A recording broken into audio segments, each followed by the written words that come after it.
Read for you by Chiquito Crasto. A Haunted Island. The following events occurred on a small island of isolated position in a large Canadian lake, to whose cool waters the inhabitants of Montreal and Toronto flee for rest and recreation in the hot months.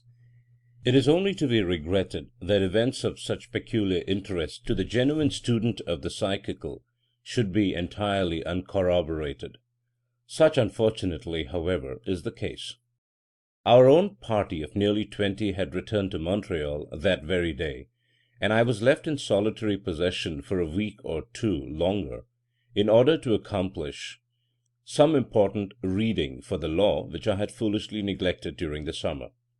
It was late in September, and the big trout and masquinonge were stirring themselves in the depths of the lake, and beginning slowly to move up to the surface waters as the north winds and early frosts lowered their temperature. Already the maples were crimson and gold, and the wild laughter of the loons echoed in sheltered bays that never knew their strange cry in the summer.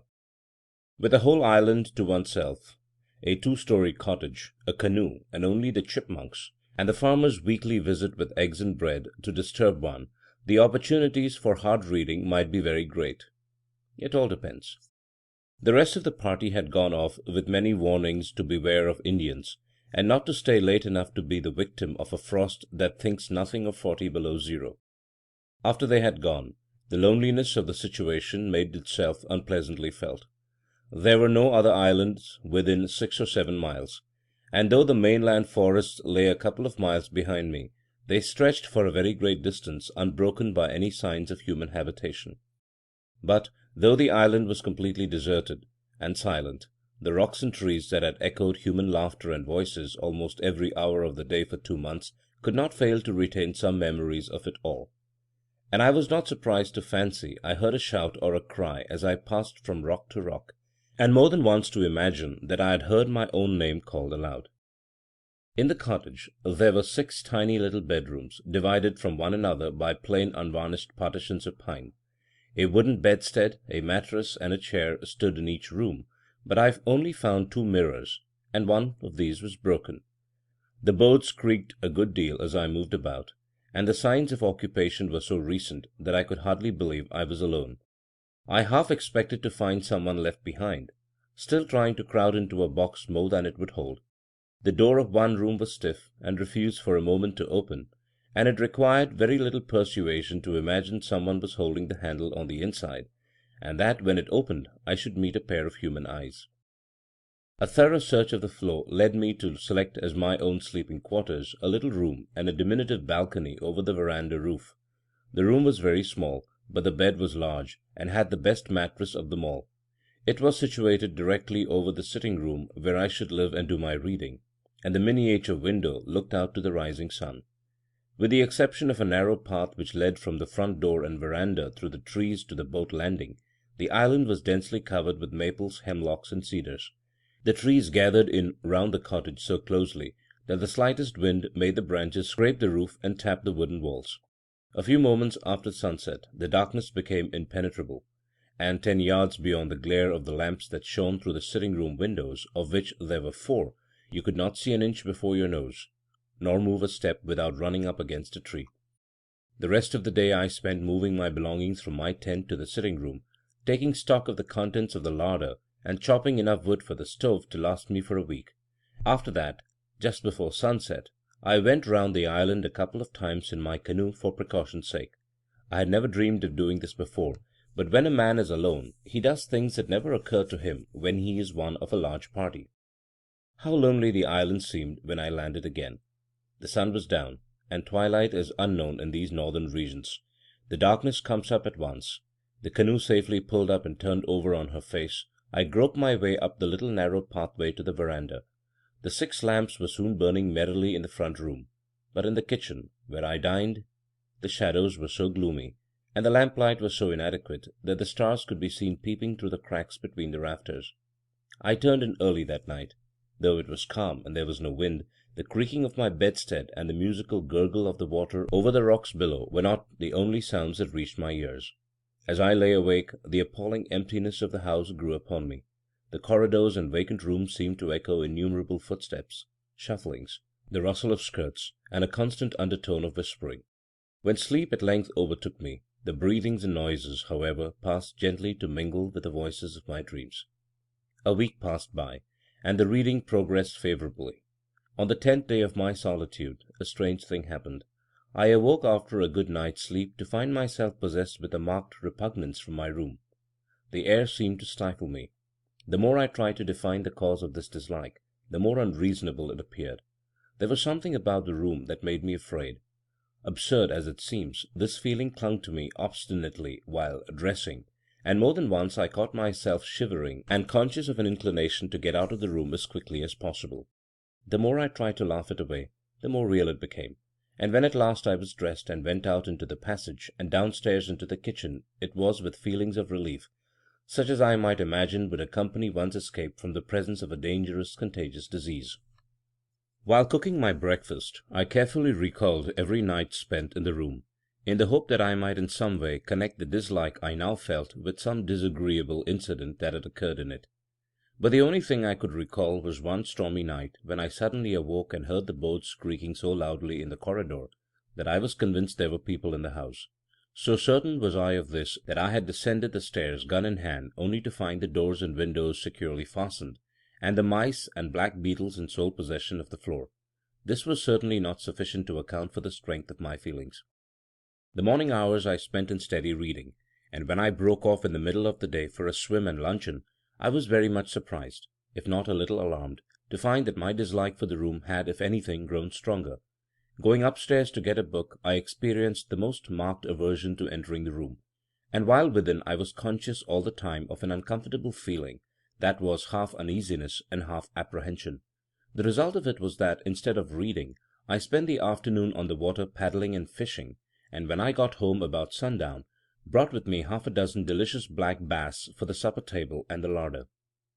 As sleep was an important matter to me at this time, I had decided that if my aversion to the room was so strongly marked on my return, as it had been before, I would move my bed down into the sitting room and sleep there. This was, I argued, in no sense a concession to an absurd and fanciful fear, but simply a precaution to ensure a good night's sleep. A bad night involved the loss of the next day's reading, a loss I was not prepared to incur. I accordingly moved my bed downstairs into a corner of the sitting room facing the door, and was moreover uncommonly glad when the operation was completed, and the door of the bedroom closed finally upon the shadows, the silence, and the strange fear that shared the room with them. The croaking stroke of the kitchen clock sounded the hour of 8 as I finished washing up my few dishes, and closing the kitchen door behind me, passed into the front room. All the lamps were lit, and their reflectors, which I had polished up during the day, threw a blaze of light into the room. Outside the night was still and warm. Not a breath of air was stirring. The waves were silent, the trees motionless, and heavy clouds hung like an oppressive curtain over the heavens. The darkness seemed to have rolled up with unusual swiftness, and not the faintest glow of colour remained to show where the sun had set. There was present in the atmosphere that ominous and overwhelming silence which so often precedes the most violent storms. I sat down to my books with my brain unusually clear, and in my heart the pleasant satisfaction of knowing that 5 black bass were lying in the ice-house, and that tomorrow morning the old farmer would arrive with fresh bread and eggs. I was soon absorbed in my books. As the night wore on, the silence deepened. Even the chipmunks were still, and the boards of the floors and walls ceased creaking. I read on steadily till, from the gloomy shadows of the kitchen, came the hoarse sounds of the clock striking 9. How loud the strokes sounded! They were like blows of a big hammer. I closed one book and opened another, feeling that I was just warming up to my work. This, however, did not last long. I presently found that I was reading the same paragraphs over twice, simple paragraphs that did not require such effort. Then I noticed that my mind began to wander to other things, and the effort to recall my thoughts became harder with each digression. Concentration was growing momentarily more difficult. Presently I discovered that I had turned over 2 pages instead of 1, and had not noticed my mistake until I was well down the page. This was becoming serious. What was the disturbing influence? It could not be physical fatigue. On the contrary, my mind was unusually alert, and in a more receptive condition than usual. I made a new and determined effort to read, and for a short time succeeded in giving my whole attention to my subject. but in a very few moments again I found myself leaning back in my chair, staring vacantly into space. Something was evidently at work in my subconsciousness. There was something I had neglected to do. Perhaps the kitchen door and windows were not fastened. I accordingly went to see, and found that they were. The fire perhaps needed attention. I went in to see, and found that it was all right. I looked at the lamps, went upstairs into every bedroom in turn, and then went round the house, and even into the ice house. Nothing was wrong. Everything was in its place. Yet something was wrong. The conviction grew stronger and stronger within me. When I at length settled down to my books again, and tried to read, I became aware for the first time that the room seemed growing cold. Yet the day had been oppressively warm, and evening had brought no relief. The 6 big lamps, moreover, gave out heat enough to warm the room pleasantly. But a chilliness, that perhaps crept up from the lake, made itself felt in the room, and caused me to get up to close the glass door opening on to the veranda. For a brief moment I stood looking out at the shaft of light that fell from the windows and shone some little distance down the pathway and out for a few feet into the lake. As I looked, I saw a canoe glide into the pathway of light, and immediately crossing it pass out of sight again into the darkness. It was perhaps 100 feet from the shore, and it moved swiftly. I was surprised that a canoe should pass the island at that time of night, for all the summer visitors from the other side of the lake had gone home weeks before, and the island was a long way out of any line of water traffic. My reading from this moment did not make very good progress, for somehow the picture of that canoe, gliding so dimly and swiftly across the narrow track of light on the black waters, silhouetted itself against the background of my mind with singular vividness. It kept coming between my eyes and the printed page. The more I thought about it, the more surprised I became. It was of larger build than any that I had seen during the past summer months, and was more like the old Indian war canoes with the high curving bows and stern and wide beam. The more I tried to read, the less success attended my efforts, and finally I closed my books and went out on the veranda to walk up and down a bit and shake the chilliness out of my bones. The night was perfectly still, and as dark as imaginable. I stumbled down the path to the little landing wharf, where the water made the very faintest of gurgling under the timbers. The sound of a big tree falling in the mainland forest far across the lake stirred echoes in the heavy air, like the first guns of a distant night attack. No other sound disturbed the stillness that reigned supreme. As I stood upon the wharf in the broad splash of light that followed me from the sitting-room windows, I saw another canoe cross the pathway of uncertain light upon the water, and disappear at once into the impenetrable gloom that lay beyond. This time I saw more distinctly than before. It was like the former canoe, a big birch bark, with high-crested bows and stern and broad beam. It was paddled by 2 Indians, of whom the one in the stern, the steerer, appeared to be a very large man. I could see this very plainly, and though the second canoe was much nearer the island than the first, I judged that they were both on their way home to the government reservation, which was situated some 15 miles away from the mainland. I was wondering in my mind what could possibly bring any Indians down to this part of the lake at such an hour of the night, when a third canoe, of precisely similar build, and also occupied by 2 Indians, passed silently round the end of the wharf. This time the canoe was very much nearer shore, and it suddenly flashed into my mind that the 3 canoes were in reality one and the same, and that only one canoe was circling the island. This was by no means a pleasant reflection, because, if it were the correct solution of the unusual appearance of the 3 canoes in this lonely part of the lake at so late an hour, the purpose of the 2 men could only reasonably be considered to be in some way connected with myself.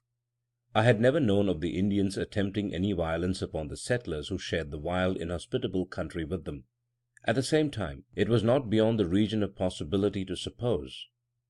But then I did not care even to think of such hideous possibilities, and my imagination immediately sought relief in all manner of other solutions to the problem, which indeed came readily enough to my mind, but did not succeed in recommending themselves to my reason.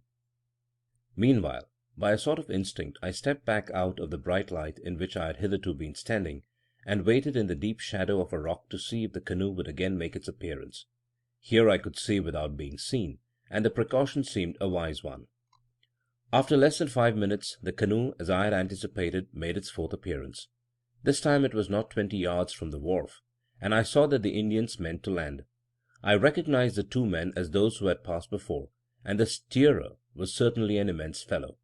It was unquestionably the same canoe. There could be no longer any doubt that, for some purpose of their own, the men had been going round and round the island for some time, waiting for an opportunity to land.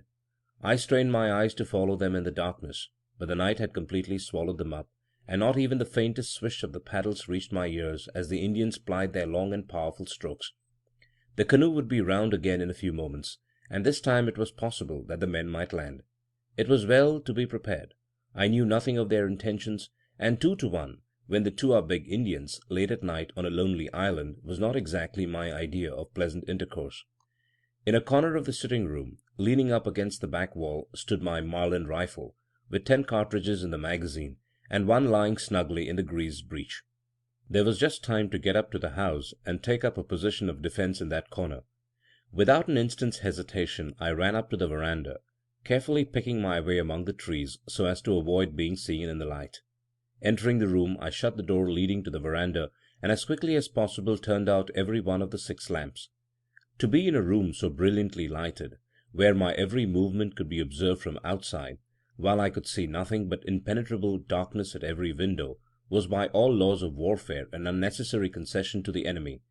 And this enemy, if enemy it was to be, was far too wily and dangerous to be granted any such advantages. I stood in the corner of the room with my back against the wall, and my hand on the cold rifle barrel.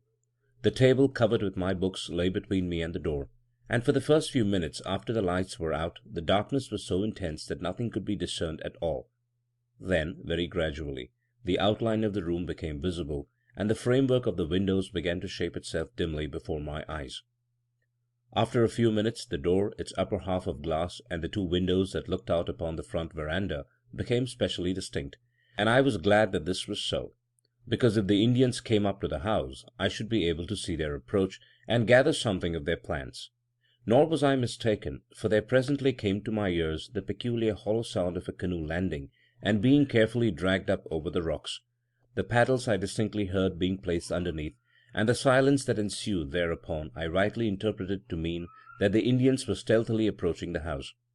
While it would be absurd to claim that I was not alarmed, even frightened, at the gravity of the situation and its possible outcome, I speak the whole truth when I say that I was not overwhelmingly afraid for myself.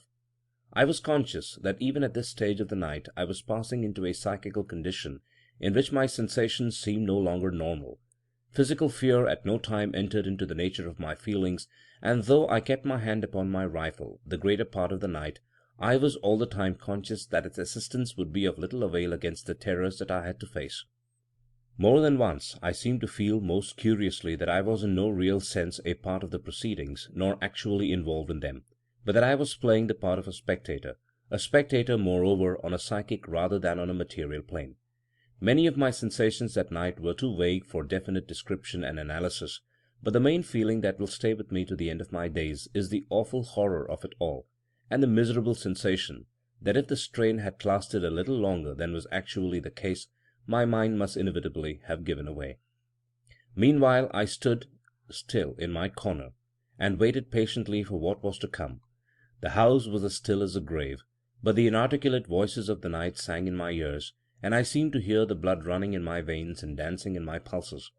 If the Indians came to the back of the house, they would find the kitchen door and windows securely fastened. They could not get in there without making considerable noise, which I was bound to hear. The only mode of getting in was by means of the door that faced me, and I kept my eyes glued on that door without taking them off for the smallest fraction of a second. My sight adapted itself every minute better to the darkness. I saw the table that nearly filled the room, and left only a narrow passage on each side. I could also make out the straight backs of the wooden chairs pressed up against it, and could even distinguish my papers and inkstand lying on the white oilcloth covering. I thought of the gay faces that had gathered around that table during the summer, and I longed for the sunlight as I never longed for it before. Less than 3 feet to my left the passageway led to the kitchen, and the stairs leading to the bedrooms above commenced in this passageway, but almost in the sitting-room itself. Through the windows I could see the dim motionless outlines of the trees. Not a leaf stirred, not a branch moved. A few moments of this awful silence, and then I was aware of a soft tread on the boards of the veranda, so stealthy that it seemed an impression directly on my brain rather than upon the nerves of the hearing. Immediately afterwards a black figure darkened the glass door, and I perceived that a face was pressed against the upper panes. A shiver ran down my back, and my hair was conscious of a tendency to rise and stand at right angles to my head. It was the figure of an Indian, broad-shouldered and immense, indeed the largest figure of a man I have ever seen outside of a circus hall. By some power of light that seemed to generate itself in the brain, I saw the strong dark face with the aquiline nose and high cheek-bones flattened against the glass. The direction of the gaze I could not determine, but faint gleams of light as the big eyes rolled round and showed their whites told me plainly that no corner of the room escaped their searching. For what seemed fully 5 minutes the dark figure stood there, with the huge shoulders bent forward so as to bring the head down to the level of the glass, while behind him, though not nearly so large, the shadowy form of the other Indian swayed to and fro like a bent tree. While I waited in an agony of suspense and agitation for the next movement, little currents of icy sensation ran up and down my spine, and my heart seemed alternately to stop beating and then start off again with terrifying rapidity. They must have heard its thumping and the singing of the blood in my head. Moreover, I was conscious, as I felt a cold stream of perspiration trickle down my face, of a desire to scream, to shout, to bang the walls like a child, to make a noise, or do anything that would relieve the suspense and bring things to a speedy climax. It was probably this inclination that led me to another discovery, for when I tried to bring my rifle from behind my back to raise it and have it pointed at the door ready to fire, I found that I was powerless to move. The muscles, paralyzed by this strange fear, refused to obey the will. Here indeed it was a terrifying complication. There was a faint sound of rattling at the brass knob, and the door was pushed open a couple of inches. A pause of a few seconds, and it was pushed open still further. Without a sound of footsteps that was appreciable to my ears, the two figures glided into the room, and the man behind gently closed the door after him. They were alone with me between the four walls. Could they see me standing there so still and straight in my corner? Had they perhaps already seen me? My blood surged and sang like the roll of drums in an orchestra, and though I did my best to suppress my breathing, it sounded like the rushing of wind through a pneumatic tube. My suspense as to the next move was soon at an end, only, however, to give place to a new and keener alarm. The men had hitherto exchanged no words and no signs, but there were general inclinations of a movement across the room, and whichever way they went they would have to pass round the table. If they came my way they would have to pass within 6 inches of my person. While I was considering this very disagreeable possibility, I perceived that the smaller Indian, smaller by comparison, suddenly raised his arm and pointed to the ceiling. The other fellow raised his head and followed the direction of his companion's arm. I began to understand at last. They were going upstairs, and the room directly overhead to which they pointed had been until this night my bedroom. It was the room in which I had experienced that very morning so strange a sensation of fear, and but for which I should then have been lying asleep in the narrow bed against the window. The Indians began to move silently around the room. They were going upstairs, and they were coming round my side of the table. So stealthy were their movements that, but for the abnormally sensitive state of the nerves, I should never have heard them. As it was, their cat-like tread was distinctly audible.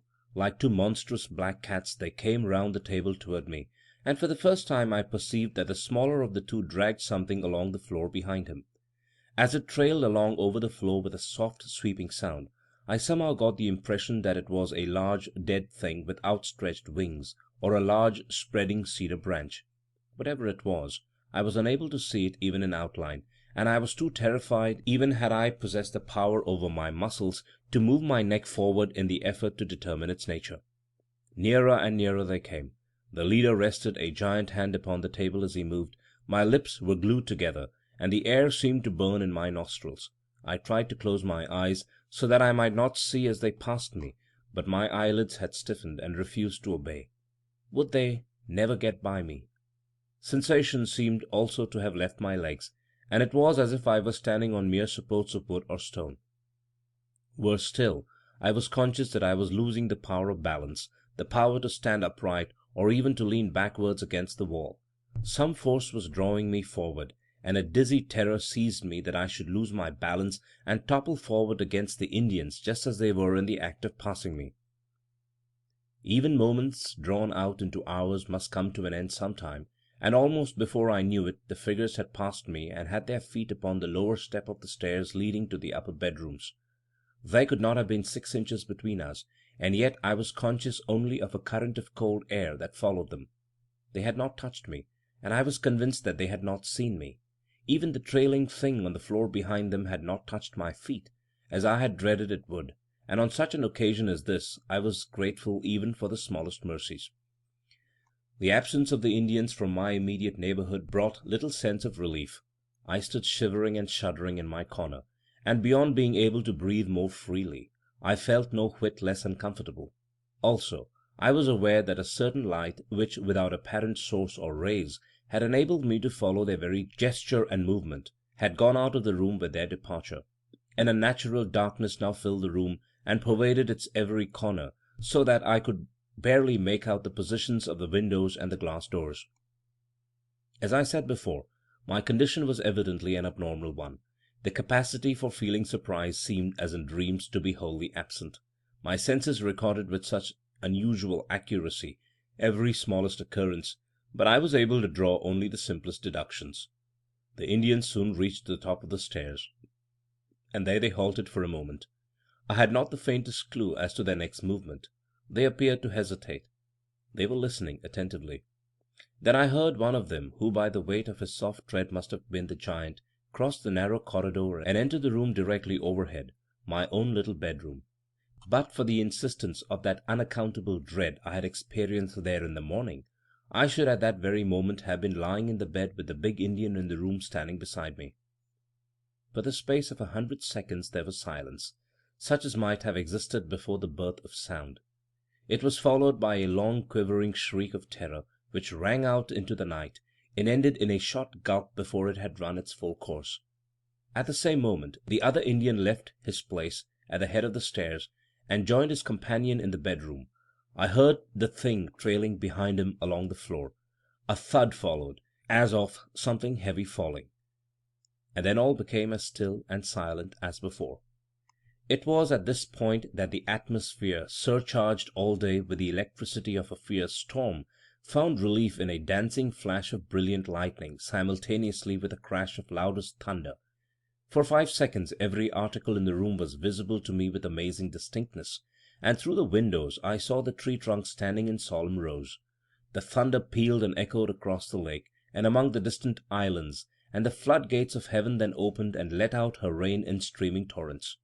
The drops fell with a swift rushing sound upon the still waters of the lake, which leaped up to meet them and pattered with the rattle of shot on the leaves of the maples in the roof of the cottage. A moment later, and another flash, even more brilliant and of longer duration than the first, lit up the sky from zenith to horizon, and bathed the room momentarily in dazzling whiteness. I could see the rain glistening on the leaves and branches outside. The wind rose suddenly, and in less than a minute the storm that had been gathering all day burst forth in its full fury. Above all the noisy voices of the elements, the slightest sounds in the room overhead made themselves heard, and in the few seconds of deep silence that followed the shriek of terror and pain, I was aware that the movements had commenced again. The men were leaving the room and approached the top of the stairs. A short pause, and they began to descend. Behind them, tumbling from step to step, I could hear that trailing thing being dragged along. It had become ponderous. I waited their approach with a degree of calmness, almost of apathy, which was only explicable on the ground that after a certain point nature applies her own anaesthetic, and a merciful condition of numbness supervenes. On they came, step by step, nearer and nearer, with the shuffling sound of the burden behind growing louder as they approached. They were already halfway down the stairs when I was galvanized afresh into a condition of terror by the consideration of a new and horrible possibility.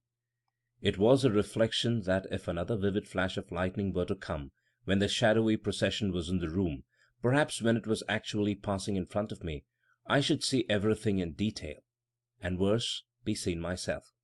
I could only hold my breath and wait while the minutes lengthened into hours, and the procession made its slow progress round the room.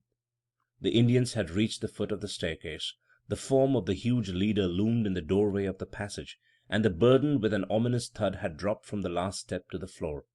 There was a moment's pause while I saw the Indian turn and stoop to assist his companion.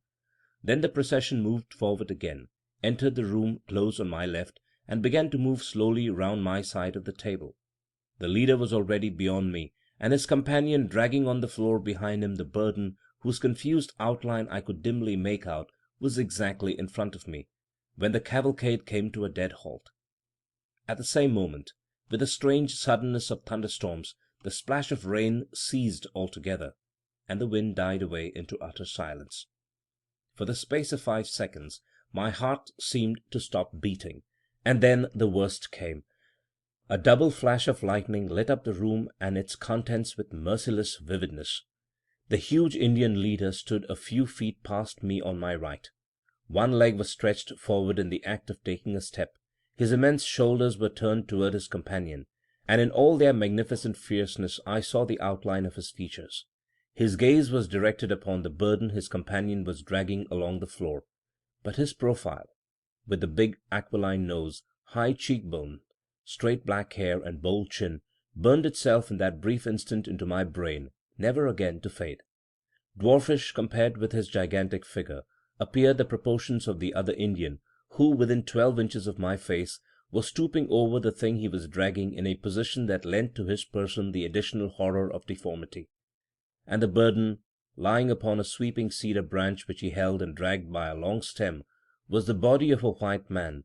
The scalp had been neatly lifted, and blood lay in a broad smear upon the cheeks and forehead. Then, for the first time that night, the terror that had paralyzed my muscles and my will lifted its unholy spell from my soul. With a loud cry, I stretched out my arms to seize the big Indian by the throat, and by grasping only air, tumbled forward unconscious upon the ground. I had recognized the body, and the face was my own. It was bright daylight when a man's voice recalled me to consciousness. I was lying where I had fallen, and the farmer was standing in the room with the loaves of bread in his hands.